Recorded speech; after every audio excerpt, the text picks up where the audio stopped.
Hey guys, I'm EJ and this is Shamari here, and this is our second Young Justice episode review show. So here we're doing episodes 7, 8, 9. This is Evolution, Triptych, and Home Fires.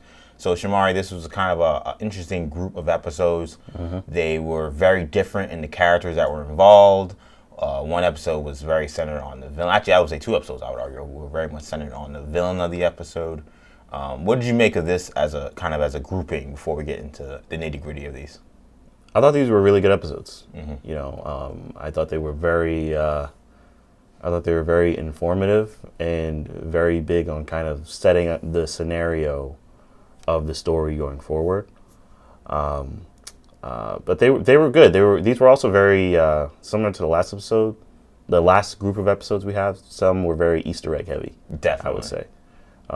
But yeah, I enjoyed all these episodes. Yeah, I mean, I wrote these episodes. I thought were crazy. I think the Vandal Savage episode was a classic. Oh yeah. I think that there were other episodes here. The other 2 were also really good. I wrote afterwards, after watching these 9 episodes as a whole, that I think that Young Justice has the potential to be the GOAT animated superhero show. That's how strong I feel like these 9 episodes have been when you establish what they've already done in the last 2 seasons. So I want to start off with Evolution, which was the first episode. I think we both agree probably was the strongest of these 3 episodes. Of course, this is kind of an origin story of Vandal Savage, and it's an interesting decision they made because I feel like Vandal Savage, especially when it comes to DC animated content, is a character that we kind of know a lot about. It's not a mystery character, a guy that we don't really know what his origin is about.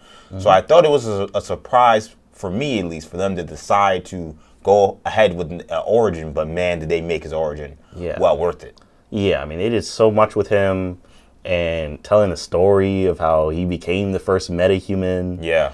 And how he was Genghis Khan as well, and how he was like leading like Egypt, it looked like. And I have a question. Was that Dr. Fate who was his son? He had a helmet? Yeah, his son was Dr. Fate. It's like that's insane. That's crazy. That's just insane. Yeah, I mean, and between the Dr. Fate reference and of course we learned that him and Apocalypse and Darkseid have had kind of this understanding and they've known each other for centuries, millenniums probably, when you consider when Genghis Khan was around. And they've had this plan for centuries apparently. Yeah. It's crazy. Yeah, that essentially, Darkseid was so impressed with Vandal that he was like, you know what, I'm going to let you run Earth and we're going to just try to conquer the universe, and then eventually once we get everything, then we'll meet up again and we'll see who takes over, winner take all, so to speak. Yeah. It was just a crazy story. And then seeing this Vandal Savage, what was going up against an armada of alien ships. I mean, this is something that would have been a great task for the Justice League. Yeah, exactly. This could have been a Justice League episode where you're like, I don't know if they're going to make it out. Exactly. And Vandal Savage with him and just his war world with his daughter, now we learned 2 daughters, taking on this armada that was now we know led by Starro. I mean, that episode was just crazy. Just kind of taking you into the mindset of who he is, kind of what makes him who he is. Again, I did not think I wanted or would ever care for a Vandal Savage origin episode in this series, but I'm so glad we got it. Yeah, it was fantastic. It was, it was just great, and it had great action too. It did. Yeah, and I mean, some of the action scenes that were the best were the ones that were in the past. Yeah. Him fighting the bear, the fight between him and the Apocalypse armada that was coming to Earth. Like, I mean, the stunning visuals. I mean, that episode was beautiful. It was very well done. And we also got the names of our new team as well. So now officially we have Geoforce, who's Brion, Halo, who we kind of had a funny thing going back and forth between Violet and Halo. Yeah. And now she's officially Halo as her code name, and then Forager is Forager, as he said himself. Yeah. I tell you what, I enjoyed those scenes too. That's the one thing I love about this show, is that clearly now that they're away from Cartoon Network, they can get darker. But they found a way to still keep that Cartoon Network charm that they had with these kind of humorous, kind of like very light-hearted moments. And seeing Forager, trick Dick during his training and saying Forager fights dirty. Like, it's just really nice moments, good character-building moments to kind of understand what makes this team so special and why you root for them. Exactly, yeah. Like I already feel very familiar with this team. Yeah. I feel and these are 3 characters I really know nothing about. Yeah, I knew completely new characters, but I already like the team. You know, it just goes to that's just good writing. You know, it's just very good character building. And what did you think of the Victor Stone Easter egg drop there? I was like, what, Cyborg? Yeah. I was like, oh. So Cyborg here is a teenager. So that kind of teases that he could be a member of Young Justice. A member going kind of as a teen. Not this isn't a Cyborg that's been, you know, a Justice League. Like a Justice League which we saw in the New 52. Right. So that's an interesting element to think about, because this show is really kind of, we see now, almost seems like episode to episode, laying the groundwork for like future seasons. Yeah, exactly. So yeah, that was huge. And I was also happy to see Happy Harbor was back. Yeah, see that Mount Justice was back. I don't know. I guess Justice, the inside maybe is still not together. We didn't see them go inside, but to see that they even used that spot still was cool, and a good flashback to like the training of scenes with the first team. Right. Exactly. So episode H, Triptych, I guess. I don't know if that's exactly how you say it, but this was a kind of the way they kind of structured this episode was interesting, because you kind of have 3 people kind of telling stories. You have Dick telling the story of the Outsiders and their mission to kind of track down their lead on the League of Shadows, which leads them to a fight against Livewire, Cheshire, Shade, and Mist. And then Robin telling his story of Batman Incorporated tracking down who they thought was Tetch, that they found out was Clayface. And then kind of Aquaman, who we know as Aqualad, kind of telling his story about how the Justice League tracked down Sportsmaster, who we now know broke out Shade. So all of this kind of came together to kind of then reveal itself to be that whole thing that we talked about last week, about that whole Batman splitting up the group. It was all a ruse, which is kind of what I mentioned. I was like, we're going to learn about that Batman thing, because it doesn't add up, and then they just kind of just dropped it, and we know these other characters are going to be a factor in the story. So what do you think of like what has been established now, that this is their kind of counter to the Light? They saw how effective the Light was, and they feel like this can kind of be their counter agent, so to speak. It's very Batman. You can tell Batman came up with that idea. Definitely. Honestly. Yeah. So I feel like that is consistent. When it comes to how I feel about it, I like it. I think it's really cool. I'm going to be honest, I didn't know how I was feeling about the fact that Batman split so early in the show. Sure. I didn't know. I was like, am I not going to get Batman or Robin or any of those people for like how many episodes? You know, it was like, I mean, it would make sense. It's something that he would do, but just for purposes of the show, I didn't know how I was going to feel about that. But I like this reveal. It makes sense, and I feel like it will just make for a more entertaining show. Yeah, and I think, I'll tell you what, I didn't mind it as much early on, because I felt like, you know, one of the things I enjoyed about the last 2 seasons was that while the Justice League characters are involved, Batman is very involved. He's kind of created the Young Justice team. Their presence is kind of like in and out. They're not like they're fighting missions with them. There are maybe only 1 or 2 missions I remember where Batman was like explicitly with them. So I think their way of kind of throwing him out immediately, even though I knew he would be back, because I just knew the way they did that was very weird.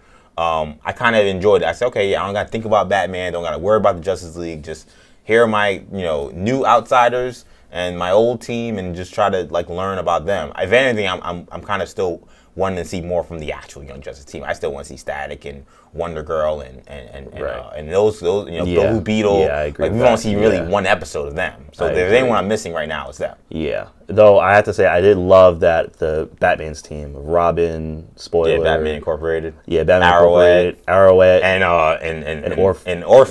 Yeah, that was so cool. Yeah, that was so cool seeing them team up. I never thought I'd see like Orphan. Yeah, you never thought like a DC animated show. Yeah, like that's crazy that we even got that. In the last episode, Home Fires, which was this was, I think, I even though Evolution was pretty dark, I think this was kind of even a darker episode. When you consider Lobo, who one thing I do like about this show too is, man, they do a good job of establishing who the heavy hitters are in the DC universe. Yeah, they do. Like, this team is very strong and they're formidable. We've seen them take on great, adversaries. But when they face a guy like Lobo, who's on a mission to hunt down and kill Forager, like, they're not going to stop him without some kind of trickery. And we kind of see that. So I kind of like that they established who he was. And then the whole thing with Ocean Master, which I thought was just crazy. Like, I'm watching this and I'm like, I can't believe this is even happening. Yeah, that was crazy. Yeah, that was really crazy. And I was wondering who that was. I was like, who is that? I know, I was thinking the same thing. You know, I was like, this isn't Lobo. Now, even when he put the mask on, I was like, it looks kind of like Ocean Master, but he's purple. Yeah, exactly.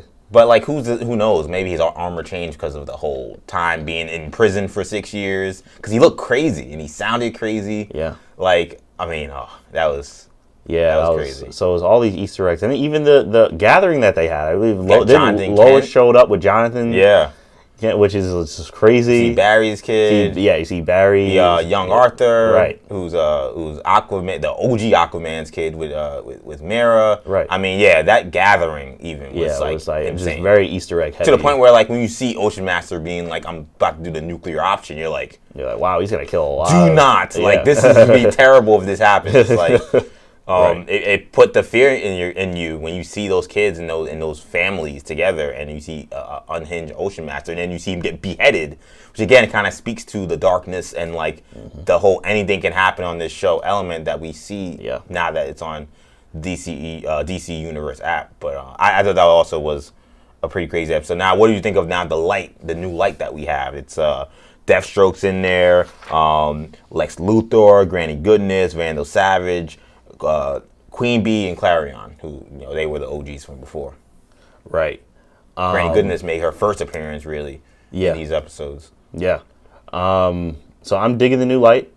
I'm waiting for the reveal that Deathstroke is leading the new. Which I'm almost positive is what's happening. At this point, I'm almost positive that that's what's happening. So I want to see. I'm waiting for the reveal of that and to see the effects of that. But I'm digging this new team. I'm digging it. So we don't have any more Raish. So there were some changes that were made, but I'm digging this new team. I want to see where this is going with Granny Goodness now. Yeah, because she brings the apocalypse element to the light. Because she's kind of like I'm assuming the apocalypse representative, essentially. Right. And she's the one who says that, now that we know because of the fact that we saw Lobo try to kill Forger and it was Dick and Artemis and them trying to protect them, that Batman and them are running another, Black Ops team, so to speak, that really ruined the light the last time. They kind of blew up their whole plans because they weren't anticipating that team was doing their double-handed Black Ops kind of mission. So now you see this is kind of Light's antidote. Say, okay, you guys went with the young kids and we didn't expect that. Well, now we'll go to Apocalypse and they have stuff for these kids. Yeah. So that's going to be a new dynamic as well. Yeah, I mean, and we're seeing all these guys that have Apocalypse tech, and I noticed that in the first few episodes. I was like, all these guys have Apocalypse tech. Like, this is crazy, but now it kind of makes more sense. Yeah, and then I'm wondering because Granny Goodness is like kind of like portrayed herself as like a normal person who's helping. She's working with Bruce Wayne to kind of help metahumans, and we see Livewire was taken to that metahuman like facility to try to for young kids, because Livewire in this show is like probably like a teenager or a young adult. So then how that's gonna we've seen how the Reach kind of started with that. Oh, we're like not evil, we're good people. Exactly. And now maybe this is kind of the second edition of that kind of storyline where now Granny Goodness kind of presents herself as like I'm good, and then Apocalypse and Darkseid come in, and then we know what happens with that. I guess my question is going to be just like how, just anything involving Apocalypse, and we saw it with how like Apocalypse's son just came in and just like was able to like help obliterate that second half of that armada that was coming from the alien Starro. Like I'm just wondering, like this team, as great as they are, we saw they couldn't handle Lobo. So like it kind of scares me because it's like, okay, can they handle these people from Apocalypse? If Apocalypse, if Darkseid decided that we're going to start sending our people down there to handle them, because that seems like that could be them over their heads, which we saw what happened when they did that, chasing down Raish. Yeah, exactly. I mean, I guess that'll just come to. I don't think there'll ever be a match for Darkseid.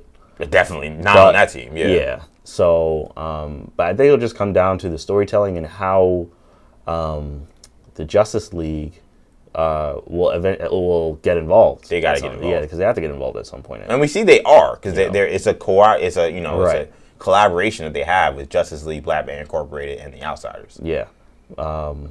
So I think they'll have to get involved at some point, but it will also depend on what the plan, what exactly the plan is with regards to Savage and Darkseid, because we don't even know what their plan is. We just know they're trafficking all these metahumans. Yeah. So I'm thinking the new team can definitely help stop whatever their plan is going forward.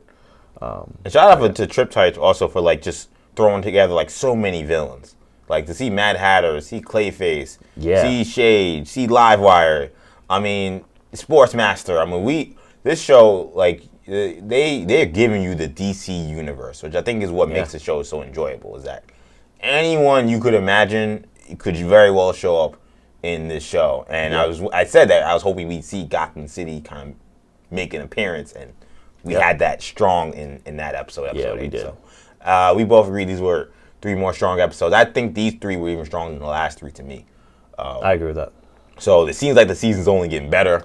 Who knows what we'll get next week, but we will have another review for you guys next week. So be sure you guys keep your eyes and ears loaded for that. What did you think of these episodes of Young Justice?